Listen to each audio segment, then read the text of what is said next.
Welcome to our show. My name is Darren Flutie. I'm honored to be the host of our show today, which is all about injury prevention. So we're here today to talk about injury prevention, but specifically injury prevention in the knee. And this is something I know as a parent myself and as a coach in my community, it's very near and dear to my heart. And I know a lot of parents out there express the same thing to me on a daily basis. You know, what can we do to help our children who are active in sports, especially contact sports, be free of injury, or at least do the best they can to be free of injury. But we're very fortunate today to have two very qualified orthopedic surgeons with us today. We have Dr. Suzanne Miller, orthopedic surgeon with Boston Sports and Shoulder, also affiliated with the New England Baptist Hospital. And we also have Dr. Robin West with the University of Pittsburgh, but is also assistant physician with the Pittsburgh Steelers, which, as Patriots fans, you know, we won't hold that against you. So obviously two very knowledgeable people to talk about injury prevention today. Ultimately, Dr. Miller and Dr. West got together and you joined forces and you had like concerns because you both have young children that are active in sports, contact sports, and concerned about injuries yourselves. So you joined forces and you developed the Sports Injury Prevention Academy. So today we're going to go through questions with both Dr. Miller and Dr. West relating to this subject about the knee and how can we prevent injuries in our children. So a very important topic, and we thank you very much for taking the time and being with us. So thank you. So first off, we're dealing with the knee, Dr. Miller. So we hear terms like ACL and other things about the knee talked about all the time. We see Wes Welker with an ACL injury. Darrelle Revis with the dreaded New York Jets has an ACL injury. What is an ACL? Well, the ACL, it actually stands for anterior cruciate ligament, and it's one of the four major ligaments of the knee. If you take a look at this knee model, the anterior cruciate ligament connects the top bone, which is called the femur, to the bottom bone, which is called the tibia. And what it does is it prevents the bottom bone, the tibia, from translating or shifting forward on the top bone, the femur, and it also prevents it from rotating inwards on the femur as well. So it's really structurally one of the four major ligaments of the knee and very prone to injury. Oh, wow. So that's the ACL. So it's one of your most important ligaments in the knee. So how often is this ligament injured? It's actually a very common injury. There are probably about 250,000 ACL injuries each year in the United States, and we do about 175,000 ACL surgeries each year in the U.S. It's probably one of the most common sporting injuries I treat and treat surgically. The problem is that there is about a 4 to 6 time increased incidence in ACL tears in girls compared to boys. And since the implementation of Title IX in 1974, girls' participation has increased by 10-fold at the high school level and by 5-fold at the collegiate level, thereby increasing the overall incidence of ACL injuries. So the girls just being much more active has shot this number up in females, but is there more to it? Why is this ACL injury more common in girls? Well, no one really knows the true and complete answer to that. But what we do know is that there are a series of risk factors. Some are modifiable and some are non-modifiable that play a role into this. Things that we can't change are anatomy. So women tend to have wider pelvises compared to men, and with a wider pelvis, this actually, for cutting and torquing type sports, puts a greater stress across the knee. Women also tend to have a smaller notch. So if you look at the knee model here, the ACL ligament sits in a small notch here in the knee. And we think that if that notch is not a specific thickness, that the ACL may be more prone to injury. We also know that there are hormones may play a role into this. And again, can't be changed, but there are estrogen and progesterone receptors on the ACL ligament. And if we look at all ACL injuries in female athletes, we know that the majority of those happen in the pre-ovulatory phase of the menstrual cycle. So again, plays a role. We don't really completely understand it or know what to do to change it, but there's definitely a hormonal influence here. But then there are a whole series of what we call modifiable risk factors, so things we can actually change and make a difference. Women tend to be what we call leg dominant. So either your right or left leg, just like your upper extremity, one of them tends to be dominant. So if that leg is taking up more of the force, the ACL ligament is actually more prone to injury. Females also tend to have weak cores or trunk support. So that is actually, there's been some new studies that have come out saying that if trunk support is increased, or if you work on core strengthening, that can help diminish the risk of ACL injury. So if you have a stronger core, that turns into a better stability and better knee management, like for example on-field play.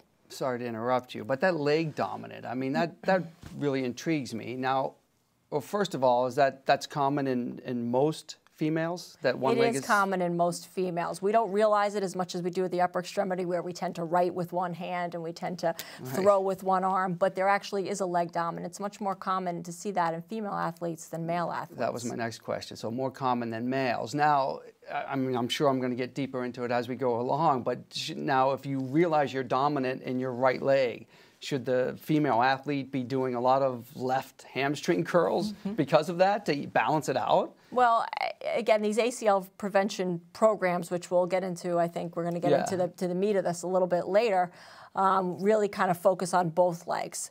And what we want to try to do also, women tend to be not only leg dominant, but they tend to be what we call quadricep dominant. So their quadriceps are typically a lot stronger than the hamstrings. I know that one. That's your thigh. Exactly. Quadricep. And having a stronger quadriceps can actually put more translation or more pressure on the ACL during sporting activities, making it more prone to injury. Oh. So that's another one of these modifiable risk factors. That makes lots of sense. So on that topic, Dr. West, is it preventable? Well, you know, the interesting thing is that most of these injuries, about 70% of the injuries, are from non-contact injury type things. So if you're running down the field or landing from a rebound, that's typically when we see these ACL injuries. It's so interesting you say that, because the two that come to mind right away, besides the children I've seen in our community that have done it, is the Wes Welker one with the Patriots and the Darrelle Revis injury. Both weren't hit at all. They were in stride, they were running, and their legs collapsed and they blew out their ACL. So it just really hits home in my mind, and I'm sure a lot of people watching, but I'm sorry to interrupt you. No, that is typically how these injuries happen. So that's 70% of them. Wow. So 70% of them, of the ACL tears, are from non-contact injuries. So in theory, they are preventable because they're occurring because some biomechanical force, because something is not functioning well, some neuromuscular issue in your body.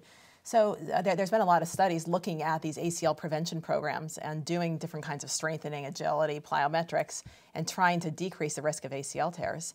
And there have been some excellent studies. Actually, the most recent study came out of the Journal of Bone and Joint Surgery a couple months ago. That's our biggest orthopedic journal. And that study showed that there was a 52% reduction in the ACL injury risk for females and an 85% reduction in the risk of ACL injury for males when they followed a well-done neuromuscular ACL prevention program. And neuromuscular, 85% in males, wow. And 52% in women. And this neuromuscular thing really addresses those modifiable risk factors. So the nerve and the muscle system of the body, basically, and how everything fires and functions. And so that's what we focus on. That's great. That's great. So you had all this information, you have this background, and you have this passion. So you took this. Now, what was your next step? Well, we really had a goal to try to do something about this, try to prevent this worldwide. It's really a worldwide epidemic in ACL, and there are short-term and long-term consequences to an ACL injury.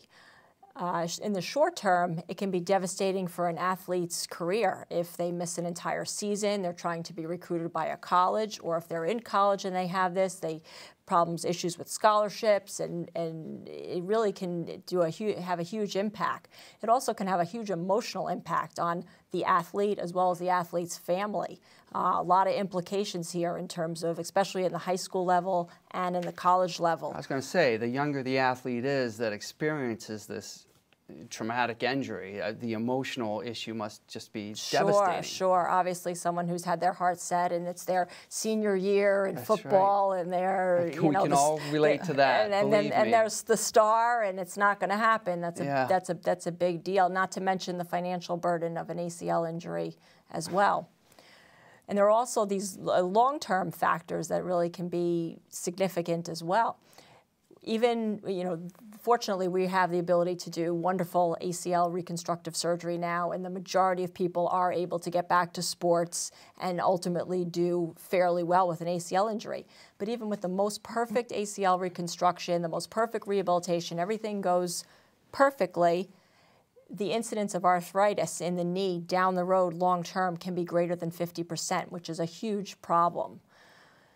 Those are the people maybe down the road with arthritis, right, that you would see a total knee replacement or something like that. Absolutely. So that is also associated with an ACL injury. Right. So our ultimate goal was to try to do something to prevent this. So we developed this iPrevent series, which is an application that is available for iPhone and Android to try to help people participate in an injury prevention program.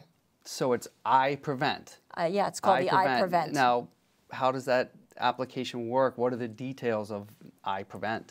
Well, so iPrevent is found on the Android and the iPhone application stores. And we actually made it because what we found was we were telling our patients to go and do these prevention programs because they are really proven programs. And we are sending our patients to athletic trainers or to physical therapists who are doing these programs. And patients were paying so much money and going 2 to 3 times per week, paying $50 a session. It's a big time commitment and a lot of money to try and do these programs. And most coaches aren't willing to take time out of the practice to do the programs. Well, I know that for a fact. I've been through it as a parent with my children going to physical therapy. Sometimes it's a long drive. It certainly is expensive. They do a great job, absolutely, but it's a burden. It's a burden, and it's very hard to do. I mean, I think that finding the time and financially, it's a main burden. So what we did was we made these applications, and these applications are streaming video. So we have the whole program on there. It's a streaming video with narration throughout the whole video. So the athlete can either do that, can play the video and listen to the narration about how to do the exercises, why we're doing it, or they can listen to how the video is streaming and do voiceover cues and then play their music in the background, because we know a lot of high school athletes love playing their playlist. So they can do that, and they have these voiceover cues. Hey, start this next exercise, do this for 3 minutes or whatever we're doing, and then we go into the next exercise. So you don't have the constant narration, you can listen to your music. That's great. So the program you're talking about right there, Dr. Miller, what exactly is the program? Well, it's about a 20-minute program, and it actually has a couple of different components that have found to be scientifically proven and necessary for prevent these ACL injuries. It starts off with a warm-up. Of course, warm-up's always important. There is a strength aspect to the program, an agility aspect to the program, plyometrics, which are short bouts of exercises that really can help endurance and strength, and followed by a cool down. We also incorporated a core strengthening into our program as well, because core strengthening, again, has been shown recently to really be a huge, huge thing in terms of preventing injuries. So planks. When you say core strengthening, I think kind of abs, the middle of the body. Is that when you say core strengthening, that's what we're talking about? Abs, glutes, hips, kind of this whole central body. It's like the middle of the infield, the second base and shortstop. Exactly. The lower back, the abdominals, stuff that we it's not just your abs, not just your sit-ups. It's really everything all around. I was going to say, I'd start doing sit-ups. You can do as many sit-ups as you want to. That's great. So what are the concepts behind a few of the exercises that are in the application? For example, how does the jumping over the cones one, which I've seen on your video, which I love that, but how does that prevent an injury to your ACL? Well, the whole concept behind the program is to address these modifiable risk factors. And Dr. Miller talked about people being quadriceps dominant, leg dominant, are having weak cores. And so in that program, we focus on those things. So like the cone jumping is a plyometric program, and that plyometrics builds endurance, so it makes you, it increases your athletic skill, but it also increases your strength. So it helps to strengthen the hamstrings, the core muscle, so everything that helps to prevent an ACL injury. You touched on something that I think is very important, and you said it a few times through all the answers, but it was endurance, it's fatigue, it's all that type of stuff, or you know, lack of endurance, I should say, causing injuries. I mean, how much of a role does that? I mean, I have always felt that the tired athlete is very prone to injuries. Is that That is very common. I mean, that's probably the time when I see most of the injuries. You know, it's the fourth quarter of the football game, the last few minutes. That's when injuries happen. And so that's something that we really have to focus on. And again, doing all this stuff to build your endurance before the season, and then coming into the season and playing is going to really decrease the risk. And being aware of your fatigue and not trying to play through the fatigue. You see parents on the sideline, let my kid back in, put my kid back in. But really, you don't want to play when you're tired. That's a great point. And I think back in the dark ages, back when I was playing sports in high school, you'd go sport to sport, or you'd go through the summer not really working out. You'd come to football season, just pick it up and go. I really think, and I think that should be a point of emphasis to the parents and to the kids, is that you got to put your time in. You got to do the exercises that we're talking about on this show and be in shape. That will help you prevent these serious injuries as much as a lot of the other things that we're talking about today. You got to be in shape, and you got to be able to control your body when you're fatigued. I think that's so important. And I may be overstating it a little bit, but it's a great point you made. Well, you know what? It's also after an ACL surgery, people always say, well, why does it take so long, Doc? I mean, my ACL's healed, and you know, I read in the literature it takes 3 months to heal, and why can't I play? And it's the same thing, really, because now I say, for 3 months, you've been, you know, doing some very simple things, riding a bike, elliptical trainer. You haven't really pushed it hard. And so now you need to use the next 3, 4, 5 months to build your endurance to get back to play, because recurrent ACL injuries happen when you get back too soon. And they probably happen because of fatigue.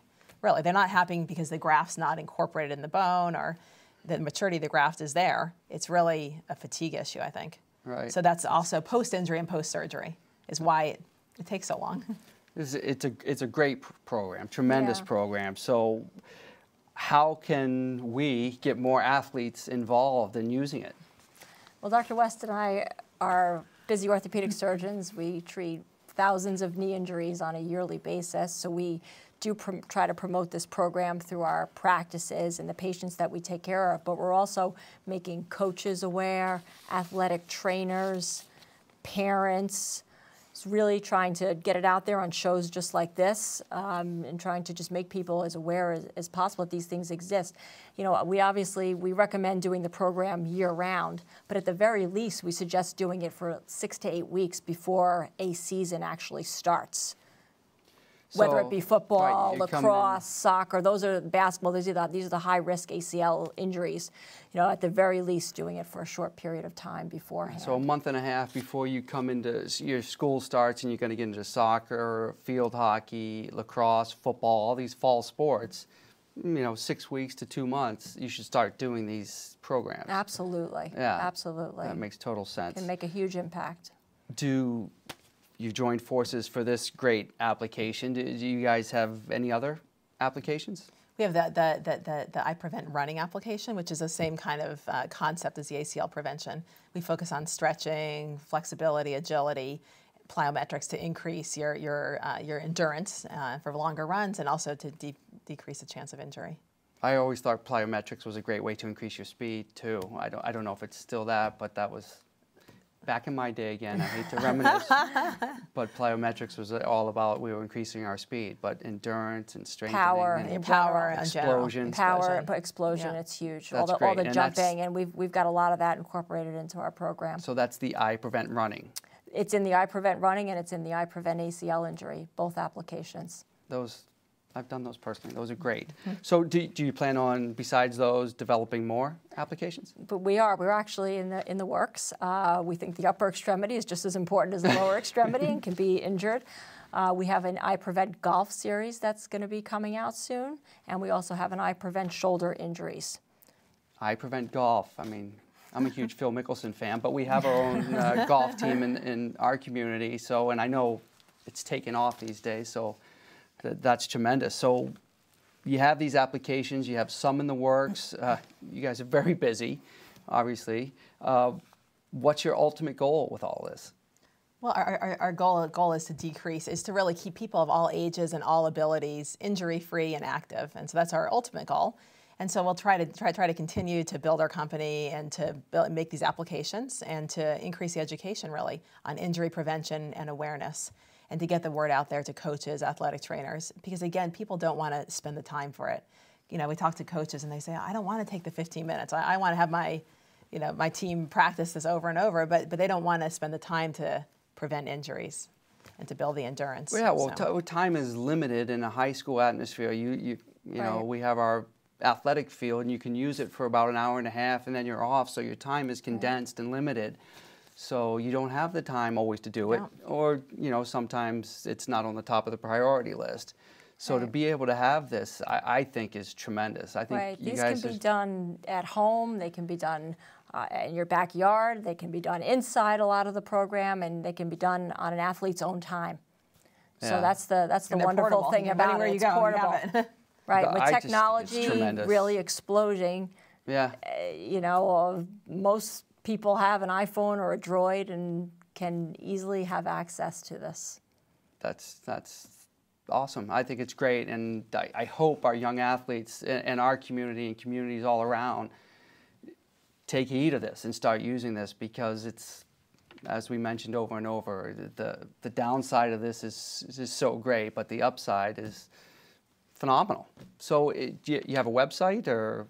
We do. We do have a website. It's www.sportsipa.com. So www.sportsipa, like injury prevention application. Injury Prevention Academy. Or Academy. They both work. That's right. sportsipa.com. Well, I can't thank you enough. I mean, thank you so much for coming and sharing all this information with the people in our community, and I know it's beneficial information, and it's stuff that I hope, like I said, our athletes and our children will take advantage of, because it's out there and they should take advantage of it. So for Darren Flutie and Dr. Suzanne Miller and Dr. Robin West, thank you for tuning in. We hope you got some information out of this today. I know I did. So thanks again, and have a great evening. Thank you. Thanks.